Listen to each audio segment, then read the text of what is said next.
Oi gente, tudo bem? Hoje eu trouxe para vocês Café Preto. Essa história ela foi escrita para uma peça de teatro em 1930, mas aquele escritor e jornalista, o Charles Osborne, acaba transformando num romance policial em 1997. Essa história ela traz todos os diálogos escritos para o teatro. Porém, o Charles Osborne, ele acrescenta outras informações. E eu acho que aqui é que ele peca, porque ele traz informações que para os fãs de Agatha não vai funcionar. Querem ver só uma coisa? Na página 6, ele escreve assim, que o último caso de Hercule Poirot tinha sido os Quatro Grandes, quando ele e o Capitão Hastings se envolvem ali para desmanchar uma quadrilha, né? E ele diz que é manhã primaveril de maio de 1934. Aí, mais adiante, na página 7, o mordomo George vai dizer assim: desculpa, senhor, mas ontem, no final da noite, quando o senhor estava no teatro com a senhora Oliver, o telefone tocou. Era o Sir Claude querendo falar com o senhor. Bem, gente, o Charles Osborne situa esse livro aqui em 1934, quando ele foi escrito em 1930, tá bom? E ele vai contar que o Hercule Poirot foi ao teatro com a Miss Oliver. Só que Miss Oliver só vai aparecer anos depois, na história do Sr. Parker Pyne. Este livro ele foi de fato publicado em 1934, só que Miss Oliver não conhece Hercule Poirot aí. Ela vai aparecer numa história de Poirot em 1936, ou seja, 2 anos após o jornalista ter situado essa narrativa. E o livro, vocês sabem, é Cartas na Mesa. Na página 162, o Charles Osborne coloca assim, que Poirot está falando, né? Estou me lembrando de outro caso de não muito tempo atrás. Nunca esquecerei o assassinato de Lord Edward. Quase fui derrotado. Sim, eu, Hercule Poirot. Que assassinato é isso? É o livro 13 à Mesa, que foi publicado em 1933. Então eu acho que esse jornalista, ele quis trazer aqui elementos de outros livros já publicados por Agatha.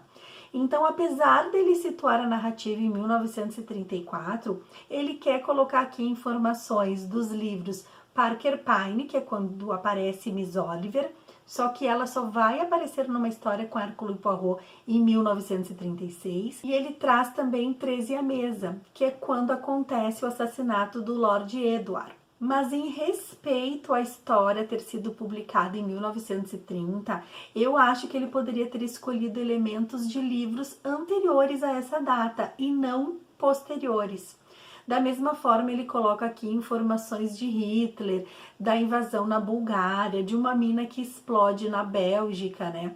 Então eu acho que ele se perde um pouco assim em algumas informações que Agatha não teria como ter conhecimento no momento em que ela escreveu essa peça de teatro. Bom, considerações à parte, vamos então à narrativa. Este livro não é narrado pelo Capitão Hastings, apesar dele estar aqui. Em outras obras de Agatha a gente vê isso, né? Sempre tinha aquele olhar meio bobo, meio ingênuo do Capitão Hastings. Aqui não. Aqui o Charles Osborne vai trazer as informações do que aconteceu naquela peça de teatro e como se deu esse crime. Aconteceu assim. Um físico renomado, ele é pesquisador, ele está tentando descobrir como desmanchar um átomo, né? E ele vai acabar inventando um novo explosivo, uma forma de bombardear o átomo. Ele é um físico pesquisador super renomado, mas ele não gosta de trabalhar no laboratório. Ele quer trabalhar na sua casa de campo. Ele realiza diversas pesquisas no laboratório da sua casa. Ele tem um secretário particular, o Sr. Raynor, e mora na casa junto com ele a sua irmã mais velha, a senhorita Caroline, a sua sobrinha, a Bárbara, o seu filho, o Richard, e a esposa do seu filho, que é a Lúcia. A Lúcia, ela é italiana, ela é filha de uma mulher muito famosa, mas ela, esconde essa informação das demais pessoas. E ela acaba sendo chantageada por um outro personagem italiano, que é o Dr. Carelli. O seu esposo Richard, ele fica suspeitando que tem alguma coisa entre os dois. Ele não sabe que a sua esposa está sendo chantageada. Ele acha que os dois estão tendo um caso. O Richard tem na faixa dos 30 anos, a Lúcia tem na faixa dos 25 anos e a Bárbara, que é a prima do Richard, a sobrinha que está também morando naquela casa, ela tem 21 anos e é uma menina super moderna, despojada, passa batom vermelho, ela tem assim uma outra vibe. Por que foi que esse físico, o Sr. Claudet, telefonou para Hercule Poirot? Bem, ele se dá conta que alguém anda mexendo em seus documentos e que alguém roubou essa fórmula que ele está investigando sobre o átomo. Ele fica muito preocupado, ele quer que Hercule Poirot vá até a sua residência, porque provavelmente uma daquelas pessoas foi quem pegou os documentos. E ele quer que Hercule Poirot vá até lá para descobrir quem foi, para que leve em segurança esses documentos para o primeiro-ministro. Ele combina com Hercule Poirot que às 9 horas da noite seguinte, eles devem estar lá na mansão deles, né, naquela casa de campo, né, para poder entrevistar os seus familiares e convidados. Só que antes, durante o jantar, ele reúne todas aquelas pessoas que são o seu secretário, o italiano Dr. Carelli, que está chantageando a Lúcia, a sua sobrinha Bárbara, a sua irmã e o seu filho Richard. Ele reúne essas 6 pessoas na sala e pede para o mordomo para que tranque a porta pelo lado de fora. É a hora do café após o jantar. A sua nora, a Lúcia, ela está servindo café em todas as xícaras, né? E aí ele diz o seguinte: olha, alguém abriu meu cofre, alguém pegou documentos importantes de uma pesquisa e eu vou dar até as 9 horas da noite para que vocês me devolvam essa fórmula. Se vocês não devolverem, Hercule Poirot chegará aqui exatamente às 9 horas e ele vai entrevistar todos vocês. E aí eu vou saber quem é que está me roubando. Conforme ele tinha combinado com o mordomo, era para ele trancar a porta da sala pelo lado de fora e apagar as luzes 5 para as 9 da noite. E assim ele faz. Quando tá todo mundo tomando um café, inclusive o Sir Claude experimenta o café e diz que estava com gosto amargo, as luzes se apagam. A Lúcia grita, tem barulho de coisas rasgando, barulho de uma cadeira caindo. E quando acende as luzes novamente, às 9 da noite, tá ali em cima da mesa um envelope. Nesse meio tempo, a porta se abre, o mordomo abre a porta, então, da sala, da biblioteca, onde todos estavam reunidos, né, para tomar o café. E Hercule Poirot entra junto com o Capitão Hastings. O filho Richard se levanta para recebê-los, né? Hercule Poirot faz as apresentações e ele diz: ah, você deve ser o filho, né? Eu vim aqui a pedido do seu pai. Ele se aproxima do Sr. Claudet e quando ele chega lá, o homem já está morto. Começa então aquele burburinho, as pessoas ficam preocupadas, mas o que foi que aconteceu? Ele passou mal, ele infartou, ele estava tão bem tomando um café. E aí Hercule Poirot vê o envelope, abre o envelope e no envelope não está a fórmula, ou seja, quem roubou continua com essas informações, só colocou o envelope ali para despistar. E Hercule Poirot fica sabendo que o morto tinha tomado um pouquinho do cafezinho e que tinha reclamado de um gosto amargo. Isso já nos leva a entender que este homem foi envenenado. O assassino utilizou atropina para matar o Sir Claude. E aí então Hercule Poirot pega o telefone e liga para a polícia e chama o inspetor Japp, que ele já conhece de outras histórias, né? Hercule Poirot, Capitão Hastings e Inspetor Japp trabalharam juntos em O Misterioso Caso de Stylos e Os Quatro Grandes, e agora eles vão se reunir novamente em Café Preto. Com o uso da atropina, a gente já percebe que foi um crime premeditado, não foi uma coisa que aconteceu ali por impulso, porque o Sir Claude fechou a biblioteca e deu o tempo até as 9 horas para que alguém devolvesse a fórmula. Não, alguma daquelas pessoas já estava planejando e preparando esse crime com antecedência, né? E de onde será que saiu essa atropina? A Edna, irmã da Bárbara, ou seja, outra sobrinha da senhora Caroline e do senhor Claudet, prima do Richard, ela também tinha morado durante a guerra naquela casa, né? E ela tinha se candidatado a farmacêutica, como se fosse a guardiã dos remédios dentro do hospital. Então ela tinha uma caixa com vários medicamentos, dentro desses compostos, algumas substâncias tóxicas que em grande quantidade poderiam matar, levar ao óbito. E essa caixa, um pouco mais cedo, ela tinha sido mostrada para os demais familiares, porque a Lúcia estava indisposta, estava se sentindo muito mal.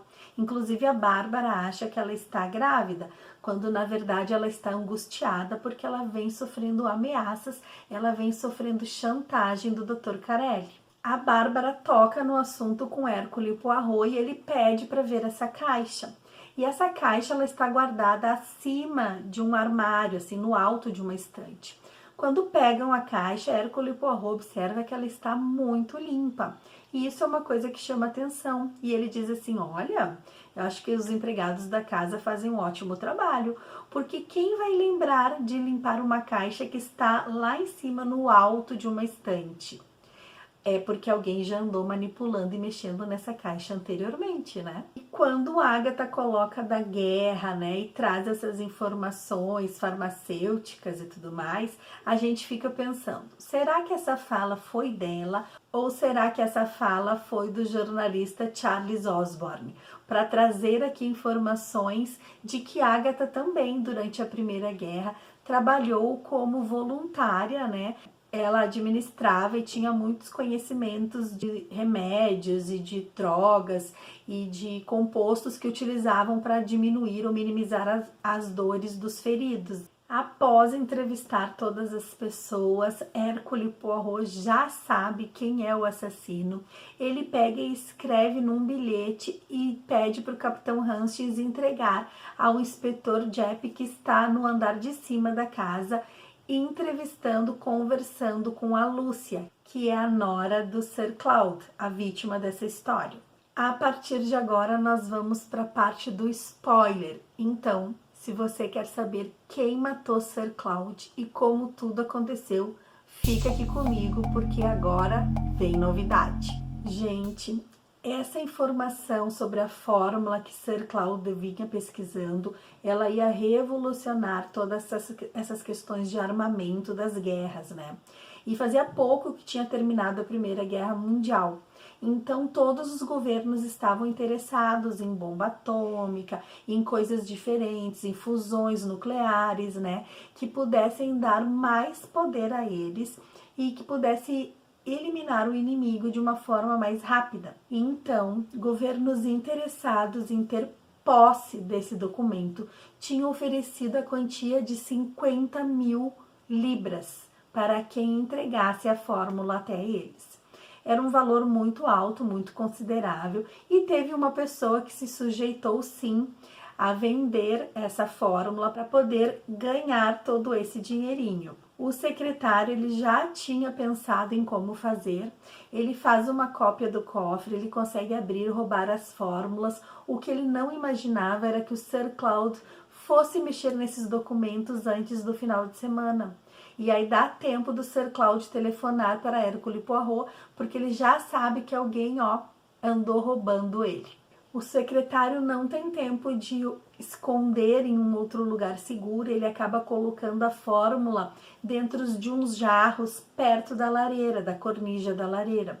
Ele esconde ali e ele coloca a atropina, o veneno, no café do seu patrão. Seu patrão bebe o café, passa mal, acaba tendo um infarto e morre ali mesmo. E assim como ele envenenou o Sir Claude, ele vai tentar envenenar Hercule Poirot. Ele vai colocar a atropina também num copo de uísque, porque Hercule Poirot tem que armar um plano para tentar pegar esse sujeito. Então ele chega dizendo que ele tá com muito calor, que ele tá com muita sede, né? Já prevendo que esse homem vai envenená-lo.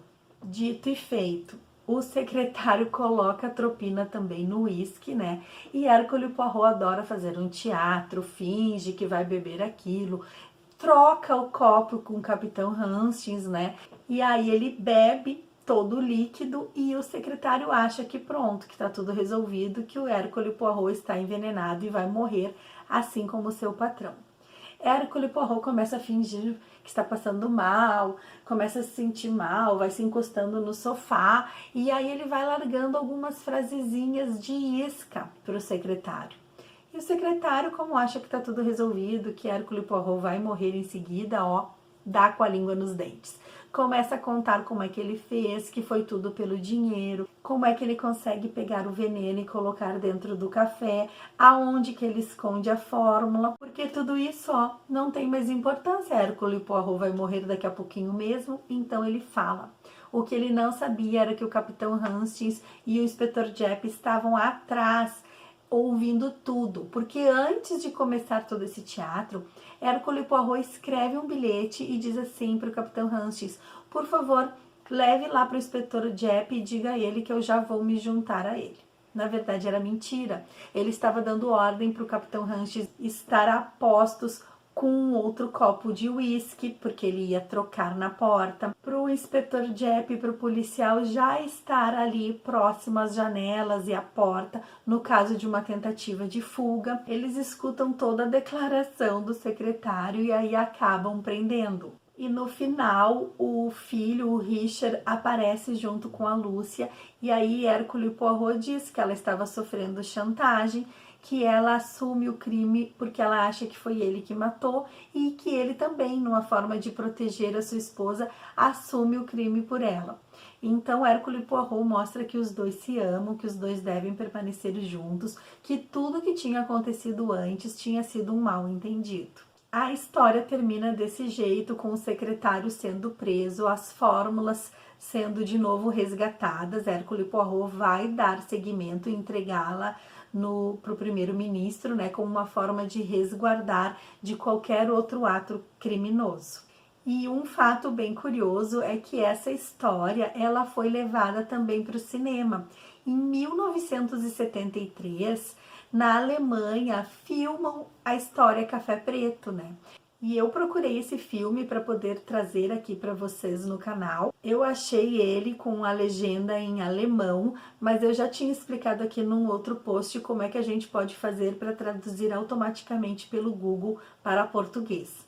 Então, se você quer ver um filme bem antigo, de 50 anos atrás, que traz a história de Café Preto, entra aqui nos cards aqui embaixo que tá ali o link de acesso ao filme. O filme ele é bem fiel à narrativa, ele traz todos os elementos, não muda nada. Só que Hercule Poirot não é David Suchet, né? Eu vou colocar uma fotinho aqui do ator que fez Hercule Poirot nessa versão alemã. Então, se você gostou dessa narrativa, deixa um comentário aqui para mim, é importante para crescer o nosso canal. Curta, compartilhe, né? Deixe um comentário e a gente se encontra na próxima história. Um beijo grande, fiquem com Deus e até lá. Tchau, tchau.